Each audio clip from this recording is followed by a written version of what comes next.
यहाँ पर मौजूद 1852 की खगोली घड़ी विशेष आकर्षण का केंद्र है। जब राजा साहब इस महल में रहते हैं तो इसके ऊपर झंडा लगा रहता है। ये जो ऊपर सुंदर सी पालकी नुमा स्ट्रक्चर दिखाई दे रही है, ये राजा साहब का बेडरूम है। ये मेज हाथी के दांत का बना हुआ है। जब गंगा जी में बाढ़ आता है तो उस बाढ़ को देखिए नोट किया गया है। यहाँ पे टोटल 5 तोप है। इस सरस्वती भवन संग्रहालय में शाही परिवार के बहुत ही दुर्लभ वस्तुएं सुरक्षित रखी गई हैं। ये रंग महल है, इसके अंदर बहुत सारे फिल्मों की शूटिंग हुई है, जैसे रांझड़ा, बंटी बबली। रामनगर किले का इतिहास महाभारत काल से भी जुड़ी हुई है। स्वागत है आपका रामनगर किले में।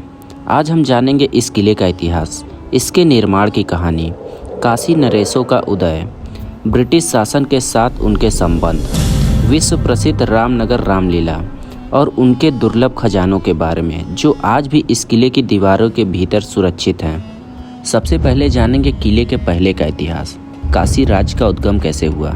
रामनगर किले की कहानी को समझने के लिए हमें 18वीं शताब्दी के भारत को जानना होगा। यह वह समय था जब मुगल साम्राज्य औरंगजेब की मृत्यु के बाद कमज़ोर हो रहा था, दिल्ली की सत्ता का प्रभाव कम हो रहा था और विभिन्न क्षेत्रीय शक्तियाँ उभर रही थी। बनारस क्षेत्र उस समय अवध के नवाबों के अधीन था। इसी दौर में एक महत्वाकांक्षी शासक उभरता है, महाराजा बलवंत सिंह। महाराजा बलवंत सिंह बनारस के गंगापुर गांव के रहने वाले एक जमींदार के सुपुत्र थे, जो अवध के नवाबों के लिए कर वसूलने का काम करते थे। बलवंत सिंह ने राजनीतिक कौशल, सैन्य शक्ति और कूटनीति के बल पर धीरे धीरे अपनी स्वतंत्र पहचान स्थापित की। उन्होंने बनारस क्षेत्र में एक मजबूत राज्य की नींव रखी, जिसे आगे चलकर काशी राज्य के नाम से जाना गया। आइए अब जानते हैं कि रामनगर किले का निर्माण कब, कहां और कैसे हुआ। लगभग 1750 ईस्वी में महाराजा बलवंत सिंह ने गंगा के पूर्वी तट पर एक नए शाही मुख्यालय के निर्माण का निर्णय लिया। यह स्थान था रामनगर। किले के निर्माण में चुनार के बलुआ पत्थर का उपयोग किया गया। स्थान का चयन सोच समझकर किया गया था। गंगा नदी प्राकृतिक सुरक्षा प्रदान करती थी, ऊंचा भूभाग बाढ़ से बचाता था, नदी मार्ग व्यापार और संचार का प्रमुख साधन था। इस प्रकार रामनगर केवल एक महल नहीं बल्कि राजनीतिक शक्ति केंद्र बन गया। आइए अब रामनगर किले की भव्यता को देखते हैं। रामनगर किले की वास्तुकला में राजपूताना और मुगल का अद्भुत संगम दिखाई देता है। विशाल प्रांगण, नक्काशीदार बालकनियाँ, ऊंचे दरवाजे, शानदार झरोखे और गंगा की ओर खुलते महल। जब सूर्योदय की पहली किरणें किले की दीवारों पर पड़ती हैं तो यह संरचना किसी ऐतिहासिक चित्रकला की तरह दिखाई देती है। गंगा से देखने पर इसका दृश्य विशेष रूप से मनमोहक लगता है। आइए अब बनारस के काशी नरेश और उनके महत्व को जानते हैं। काशी नरेश केवल एक राजनीतिक शासक नहीं थे, बनारस की धार्मिक परंपराओं में उनका विशेष स्थान रहा है। स्थानीय मान्यताओं के अनुसार उन्हें भगवान शिव का प्रतिनिधि माना जाता था। धार्मिक आयोजनों में उनकी उपस्थिति शुभ मानी जाती थी। सदियों तक काशी नरेशों ने धार्मिक संस्थाओं, मंदिरों और सांस्कृतिक परंपराओं को संरक्षण दिया। इसी कारण से वाराणसी में उनका सम्मान अत्यंत विशेष है।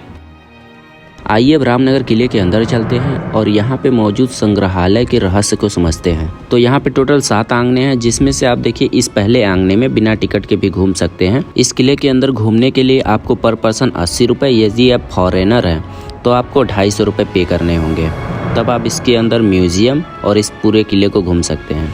देखिए मिर्ज़ापुर वेब सीरीज में जो अखंडानंद त्रिपाठी के घर का शूट होता है वो इस वाले महल में होता है। ऐसे ही तमाम शूटिंग इस महल में होती रहती हैं। देखिए ये राजाओं के ज़माने का हाथी के दांत का बना हुआ बग्गी है, जो राजा की शाही सवारी थी, और ये चांदी की बग्गी है। देखिए राजा साहब के कुछ गाड़ियों का कलेक्शन इस म्यूजियम में रखे हुए हैं, जो अंग्रेज़ों के ज़माने के हैं। कुछ अमेरिकन मेड है, कुछ जर्मनी मेड है, कुछ इंग्लैंड मेड गाड़ियाँ इस म्यूजियम में रखी हुई हैं। ये देखिए ये रामनगर किले की महारानी की पालकी है, और ये पालकी देखिए ये चारों तरफ से बंद है। जब महारानी जी लोगों को कहीं आना जाना रहता होगा तो इसी पालकी से देखिए आती जाती रही होंगी। ये देखिए 19वीं शताब्दी के शाही हाथी के नक्काशीदार मुकुट है, जो अक्सर चांदी के बने होते थे। इसका उपयोग प्राचीन काल में शाही जुलूसों और रामलीला में इसका उपयोग किया जाता था। ये सब देखिए हाथी का औदा है, ये लकड़ी या धातु का बना होता है।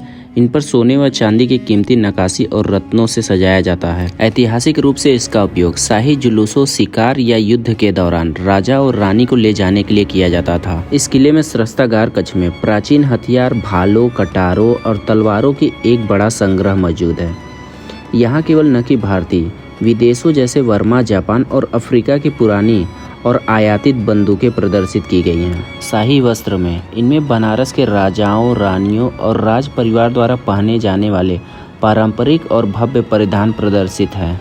यहाँ पर कई दशकों पहले राजाओं द्वारा शिकार किए गए जानवरों की खाल और अन्य अंगों को संरक्षित रखा गया है। इन मृत जानवरों को संरक्षित रखने के लिए फार्मलिन या फार्मल्डिहाइड का इस्तेमाल किया जाता है। यहाँ पर हाथी के दांत की बनी हुई कलाकृतियाँ और विभिन्न सजावटी वस्तुएं रखी हुई हैं और यहाँ पर जो कालीन रखी हुई ये सोने की तार की बनी हुई है। इस रामनगर किले के म्यूजियम में और भी ढेर सारी एंटिक वस्तुएं रखी हुई हैं। एंटिक वस्तुओं में एक खगोली घड़ी भी है। 19वीं शताब्दी में 1852 या 1872 में निर्मित यह घड़ी बेहद ही दुर्लभ है। यह घड़ी सिर्फ समय ही नहीं बताती थी, यह घड़ी वर्ष, माह, सप्ताह, दिन को भी प्रदर्शित करती थी। यह घड़ी बहुत ही अनोखी थी क्योंकि यह सूर्य, चंद्रमा, अन्य ग्रहों की खगोलिक स्थिति और गति के बारे में सटीक जानकारी प्रदान करती थी। कुछ सूत्रों के अनुसार इसको 1972 में बी मूलचंद द्वारा निर्मित किया गया था। आपको जो ये बीच में सेंटर टेबल दिखाई दे रहा है, कहा जाता है कि ये हाथी के दांत का बना हुआ सेंटर टेबल है। और आपको जो ये सब दरवाजे दिखाई दे रहे हैं, कहा जाता है कि इसके पीछे रंग महल है। ऐतिहासिक रूप से इस महल को शाही परिवार के विशेष आयोजनों और उत्सवों के लिए सजाया और इस्तेमाल किया जाता था। ये जो सामने रॉड आपको दिखाई दे रही है, जब इस किले में राजा साहब रहते हैं ना, तो उसके ऊपर रेड कलर का झंडा लगा रहता है। तो आप समझ जाइएगा उस टाइम इस किले में राजा साहब मौजूद है। यहाँ पे पहले सभा वगैरह होता था। आपको जो सामने नक्काशीदार व्हाइट कलर की बालकनी दिखाई दे रही है, कहा जाता है कि वो राजा साहब का बेडरूम है, जिसका दूसरा हिस्सा गंगा की तरफ खुलता है। किले के अंदर टोटल 1010 कमरे हैं। ये देखिए, इस दरवाजे पर शाही हाथी की मूर्ति को डिजाइन किया गया है, जिसके नीचे 2 शेर हैं, ये दोनों साइड है। और ये देखिए, ये चुनार के पत्थरों से बहुत ही महीन नक्काशी की गई है, जो बेहद ही खूबसूरत लग रहा है, जिसकी कार्विंग्स आप देख सकते हैं। जो देखिए राजा साहब के बेडरूम के जस्ट नीचे है, तो हो सकता है ये बेडरूम तक जाने का रास्ता रहा हो। यही रास्ता रंगमहल तक भी जाता है।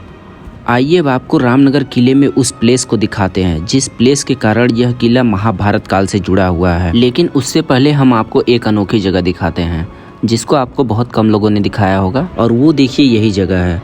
इस दीवारों पर अब तक जितने भी मैक्सिमम बाढ़ आए हुए हैं, उसको यहाँ की दीवारों पर पंजीकृत किया गया है। अब तक इस रामनगर किले में जो गंगा जी का मैक्सिमम बाढ़ आया है वो 2013 और उससे ज़्यादा आया है 1919 में, फिर सबसे मैक्सिमम आया है 1978 में। जो अब तक इस रामनगर किले में गंगा जी के मैक्सिमम बाढ़ को पंजीकृत किया गया है।